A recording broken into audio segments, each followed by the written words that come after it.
Guys ready?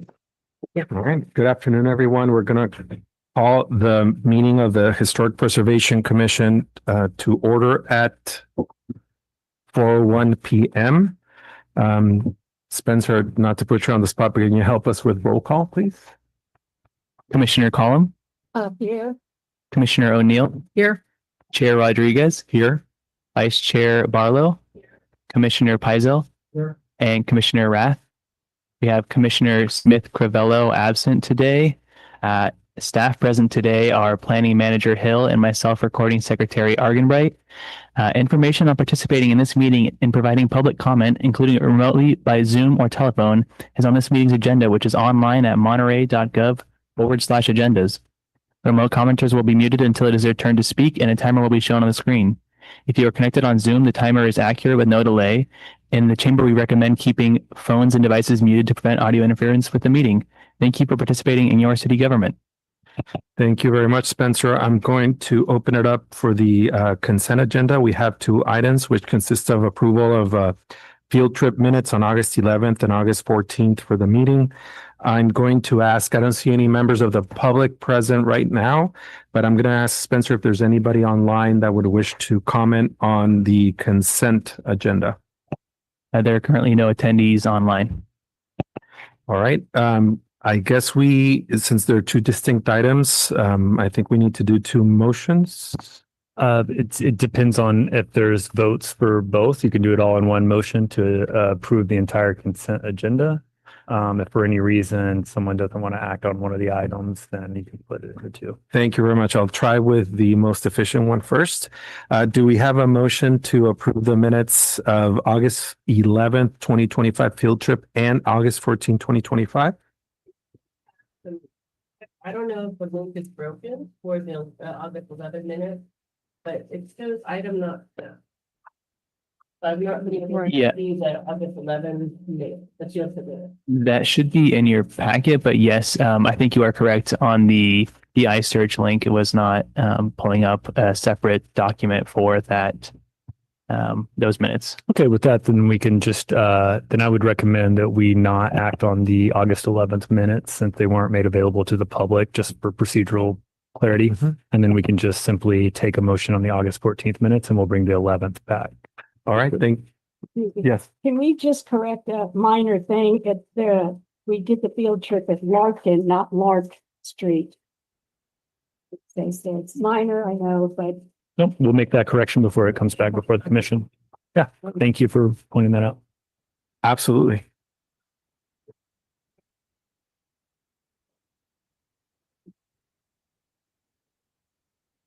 yeah, I know. Absolutely. And that's the notation in the August 14th minutes. Yep, we can add those corrections and clarify the actual names of the commission members. Perfect. All right. So I am going to postpone the August 11th field trip minutes that we're going to take up on our next meeting. Do we have a motion subject to the correction of Commissioner Rath, a motion to approve the minutes for the August 14th, 2025 Historic Preservation Commission meeting? Do we have a second? Well, second. All right. All those in favor? Aye. Anyone opposed? All right. It seems that, oh. All right. Commissioner Rath abstains. All present voted yes. All right. We're now ending the consent agenda at this point. We're going to go into the public hearing portion of the meeting. I am going to turn it over to Mr. Levi Hill, who is going to do a presentation for item number 4 of the agenda. Thank you, Chair. Give me just a moment and I will pull up the presentation and we will go through this next project.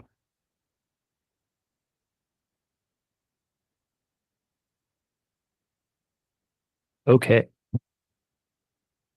So the first public hearing item and only public hearing item on today's agenda is the project at 417 Alvarado Street, which is also known as the Golden State Theater. And this is for exterior alteration, specifically for the removal of a metal ornamentation cap. And we'll get into the specifics of the project. And staff recommendation is that the HPC adopt a resolution that adopts the historic preservation report prepared for the property and approving the following alterations, which consist at this point in time only the removal of the non-original metal roof cap at 417 Alvarado Street. So a little background on the property, as sure most people here are familiar with the site and the structure that is developed on the site, but it is at 417 Alvarado Street, which is in our downtown. The site is zoned PCD H1, which is our downtown specific plan zone with the H1 historic zoning. And the general plan designation for the site is mixed use neighborhood. And it's also shown here highlighted there on the aerial image. And then also the street view image as well. So a little bit of background. The State Theater was constructed in 1926 for the Monterey Theaters Company.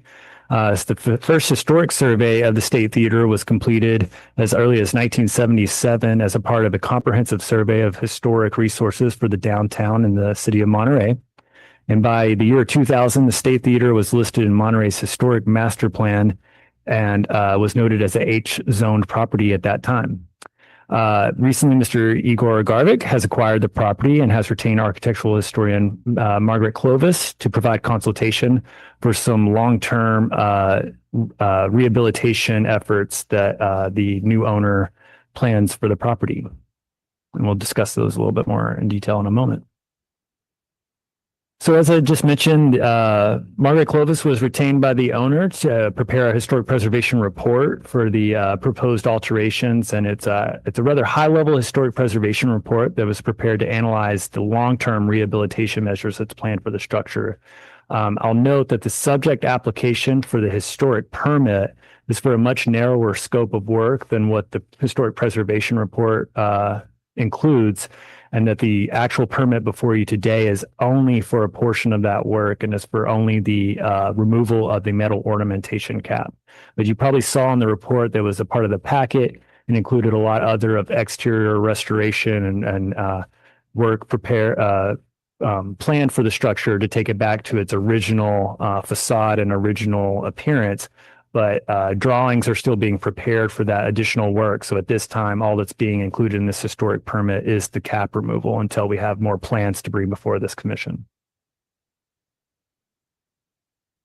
So as I noted earlier, it's been surveyed a number of times, and a Form DPR was completed and was a part of the packet as well. And the State Theater was found to be meet the criteria of criteria A and criteria C for the National Register, which is also criteria 1 and 3 for the California Register. And that's for properties associated with historic trends, such as commercial development.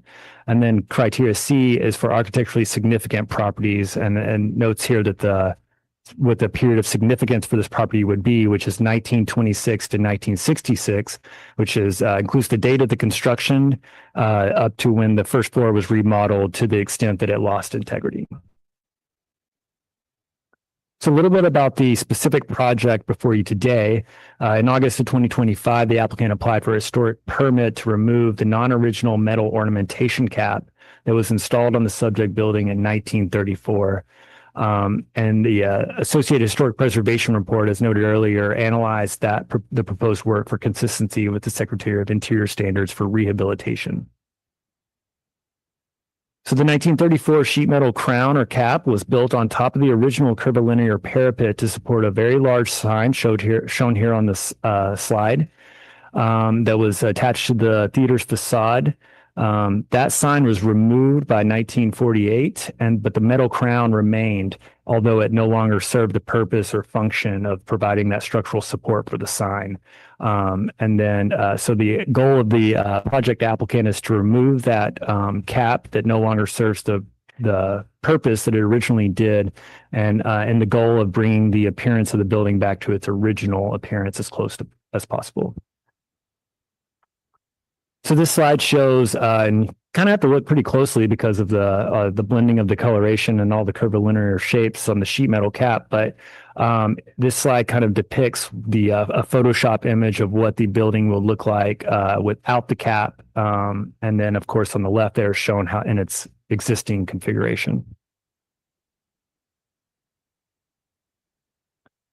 So the findings for approval for historic permits is that it's good, the work has to be consistent with the Secretary of Interior standards, and that a historic preservation report is also required per the city's code. And as listed here, the historic preservation report is required by code to include the following, which is the SOI treatment that's being chosen for the subject property, which in this case is rehabilitation. It has to include a description of events that of the property that makes it historically significant, which is also included in the preservation report. It has to provide a historic context and interpretive period for the structure, which is 1926 to 1966, as we noted earlier. And the architectural history of the resource, which is well documented in the preservation report that was attached to the packet. And of course, a program for preservation of the resource, which was also included in the preservation report. Again, at a pretty high level for a lot of the work that's being proposed, but a sufficient level of detail for this particular permit. The staff recommendations is the HPC adopt the resolution adopting the historic preservation report and approving historic permit application HP 250232 based on the following findings. And we'll walk through the Secretary of Interior's standards for rehabilitation and how this project aligns with those findings. The standard number one is that it maintains the original use or minimizes changes. Of course, the State Theater has been an entertainment venue since its construction and has continued to be an entertainment venue and will continue to be an entertainment venue. And the proposed work will continue to the preservation of the building's distinctive materials and features by removing unoriginal material. So this consistent with standard number one. Standard two is avoiding the removal or alteration of historic materials. As noted in the report, the metal cap is not original to the building, was actually added at a later date to serve a non-aesthetic appearance or non-aesthetic purpose, the purpose of which was to provide structural support for a sign that was later removed by 1948. So it no longer has any function. The goal of the project is to return the building to its original appearance, and no changes of character defining features are proposed in this permit. Staff feels that this project is consistent with standard number two. Number three is that it preserves the physical record of time, place, and use. Staff notes that there's no conjectural features or architectural elements that would create a false sense of history planned for the project, and there's no imitation of historic features, and that the removal of the unoriginal metal cap would actually bring the project closer to its original appearance, making it more historically accurate. So staff feels it's consistent with standard three. Number four is that it retains changes that have gained significance. 1934 sign and cap associated with the sign has not acquired its own historical significance, so its removal would not affect the integrity of the building. Staff feels that it's consistent with standard four. Number five is that it preserves the distinctive craftsmanship and details. The proposed project will preserve or replace in-kind, distinctive materials, features, and finishes, construction techniques, and examples of craftsmanship that characterize the property. As noted earlier, the cap is not considered a character-defining feature. So staff feels it's consistent with standard five. Number six is repair features or match original when necessary. The metal crown no longer has any function, as it no longer supports the sign that was there at one time. The goal of the project is to return the building to its original appearance as closely as possible, and the sheet metal crown is not considered a character-defining feature, and therefore staff feels this project is consistent with standard six. Standard seven is that avoid damaging chemical or physical treatments. This is not applicable as there's no chemical or physical treatments that are proposed for this project. Similarly, standard eight is to avoid or mitigate ground disturbance for the purpose of archaeological resources. This project does not propose any excavation or any digging that would potentially affect archaeological resources. Therefore, the standard is not applicable.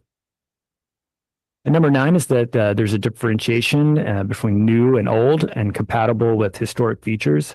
This project does not propose any additions or alterations to add any elements to the building. It only proposes to remove a non-original metal cap from the roof and is not considered a character-defining feature. As noted earlier, the cap removal will enhance the historic character of the building by bringing it closer to its original appearance. And therefore, staff feels it's consistent with standard nine. And lastly, standard 10, the form and integrity are unimpaired if new or removed. No new additions or adjacent new construction is planned for this project, and therefore is consistent with standard 10. With that, staff recommends the HPC adopt a resolution approving the adoption of the historic preservation report and approving the historic permit application HP 250232 for the removal of the non-original metal ornamentation cap from the Golden State Theater. I'm happy to answer any questions that the commission has, and I believe our applicant is also online if you have any questions. All right, thank you, Mr. Phil. With that, I have one for Levi. If we move to approve the historic preservation report, is that specific only to the metal cap? The components of that? That's correct. This permit is only for the middle cap. Although the report includes a larger scope of work, any of that work that's going to be completed would have to come back before this commission for a subsequent historic permit. Okay, And the report would likely be modified as well, readopted with additional information with, like I said, we're kind of waiting on the applicant to develop more fleshed out plans for the commission before they act on the remainder of that scope of work. So probably be a readoption of the report at that time. any other questions? For Elizabeth?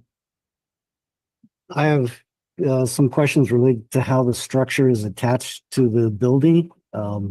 Is it attached to the original existing facade, or is it just to the roof? So it's actually, I should have included in the presentation, in the packet, in the report, there's actually a photograph included that shows it's a metal structural support that's actually attached to the roof. Okay, And then that sheet metal cap kind of sits on top of that parapet. okay, But the actual structural member is attached to the roof back behind the parapet. okay. Right, any other questions? No more questions from the commission at this time. The applicant is online, and the applicant likes to make a presentation and make some comments.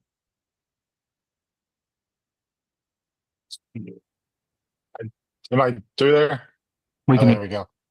I have nothing to add to that. I'm just, if there's any questions I can clarify on this portion of the project or any greater scope questions, I'm here to answer.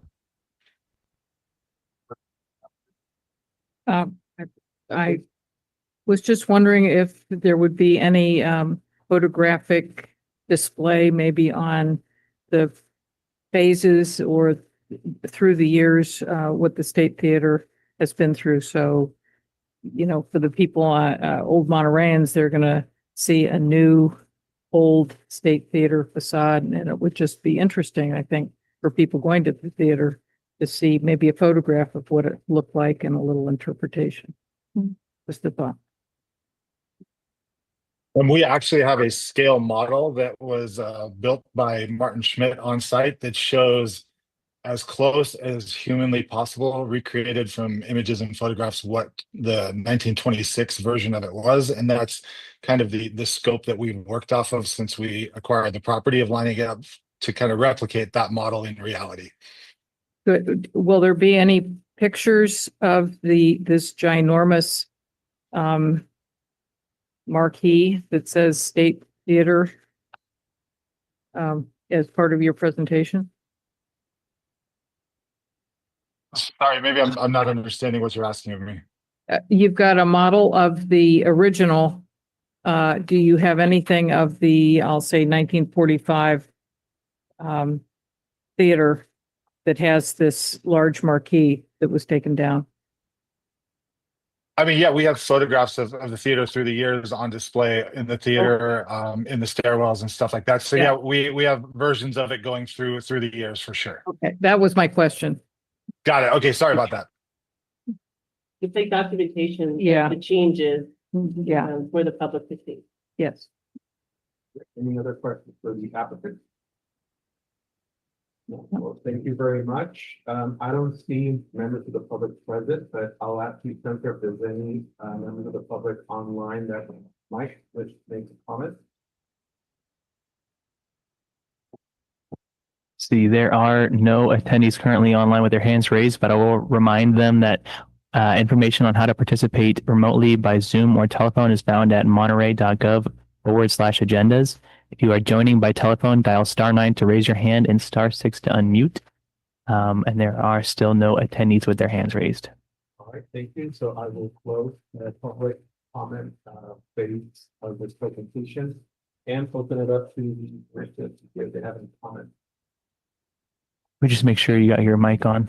Sorry, I will close the phase of public comments for this presentation and open it up to the commissioners to see if they have any comments. I'm happy. It's a good thing. It is a good thing. So I was looking at the year. Can you believe it's going to be 100 years? Yeah. That down, your centennial is next year. Yeah. I was also thinking, I wonder if in 100 years somebody will say like I did, oh, Gary Cooper on the marquee. Please keep bringing the axe to Monterey County. I went into the theater with some HPC members who had been on a long time, old Montereyans, and all they could talk about was how it used to smell back when Port Ord was active and the soldiers would come and the floors were all sticky and, but it's so cool now. I've been to a few events. I can attest to no weird smells, no stickiness. The fact that jumped out to me was that this was built to house 25% of the population. Yes. I know, Yeah. isn't that interesting? Yeah. 500 or something. All right.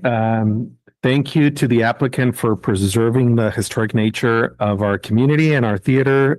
With that, I'm going to close the comments and call for a motion if anybody wants to make a motion. I'll move that we accept staff's recommendation to approve the historic permit for alterations and repairs to the Golden State Theater In the doc. and the historic preservation report. I'll second. Thank you. All right, let's go for a vote. All those in favor? Aye. Any opposed? All right, by unanimous vote, it passed. Thank you very much. And that is appealable to the planning commission with forms available online and in the planning office within 10 days. All right, thank you for the presentation. Thank you for the applicant. And I'm not going to thank members of the public because they didn't come, but thank you for the interesting comments from the commission. Yes. All right, so now we move to our next agenda item, which is a planning update. Sure. So currently there's no items that are tentatively scheduled for our next meeting in November. We'll certainly let this group know if that changes, but right now we don't have any applications that are ready to come before the commission just yet. We do note on our planning office update a few upcoming historical or cultural events. You'll see there the Old Fisherman's Wharf 180th birthday celebration. That's on October 12th. Trunk or Treat coming up for October 18th. Big Sur Food and Wine Festival, November 6th through the 8th. And Monterey Bay's Half Marathon on November 9th. And I think that's all we have. All right, and yes, go ahead. I was just going to say, we also have the artist open houses all over the peninsula, this weekend, the 11th and 12th. And what's the next one? 18th, 19th, something like that. So, yeah, they always have a good brochure program in the weekly last week. This is the event where they literally You go open their house. Yeah. Yes, I've seen. studios, yeah. Oh, and Colton Hall has quite a few things, and the library, there's going to be, I marked 4 things at Colton Hall, and both weekends. There'll be both weekends at the library in here. Yeah, in case you missed it, the state Supreme Court was actually holding court in Colton Hall yesterday. So pretty exciting. I was jealous because they prioritized obviously the litigants, but students. The students. Because I saw the picture in the weekly. It's just so interesting to relive that part of history. Did you have something? Yeah, I just wanted to say, it's just give props to the Monterey Planning Department. So there was the California American Planning Association conference that was held in Monterey just a week and a half ago. I was an attendee, I'm a planner, and I think I saw pretty much all the Monterey planners making presentations. Levi did a great comprehensive discussion of housing projects in Monterey, uplifting at the end, I think. And Fernanda gave some really interesting historic talks and field trips to the attendees. It was the largest planning conference ever held. It was 2,100 folks. So it was at the conference center, the Marriott and the Plaza. The committee did a wonderful job putting it on. Mayor Williamson gave the opening talk, to preaching to an audience who's very much in favor of some of the housing laws that are up in California right now. But it was a great opportunity to kind of showcase Monterey. The weather behaved beautifully for our, for our social events, and so I just wanted to let folks know that really happened, and the planning staff here were pretty much kind of showcased in a lot of ways. So thanks for that. Thank you. It was a great event. We really enjoyed having just being able to showcase our great city to so many people in the planning profession that really appreciate everything that the city has to offer. And couldn't be happier with how it went. And the weather, we got so lucky. The weather behaved so well. Yeah. All right, well, congrats. All right, if there's, yes, I please. have a question for Levi. Before I left for a month, I was told that my term was up and there was going to be interviews while I was gone, but I never heard anything. So is there a status on that? I can follow up on that with the city clerk's office. So they usually will coordinate interviews. If your term is up, I assume you're wanting to continue to serve. Yeah. So typically they'll just schedule an interview with the mayor again. So I'll follow up with the city clerk's office and see what the status is of that. Okay. Did you refile your application? Yes, Okay, good. I think, but yeah, I did. All And then they said they were going to call me in Australia and I said, well, good luck with that. So they might have tried calling. I don't know. Yeah, I was gonna say, maybe tried. Except too, and I reapplied, but I didn't call They me haven't. while you were gone. Okay, good. Thank you. All righty, with that, we're gonna adjourn the meeting of the Historic Preservation Commission at 4:28. Yeah, well, you had the Um, gavel, geez. It feels a little, all right.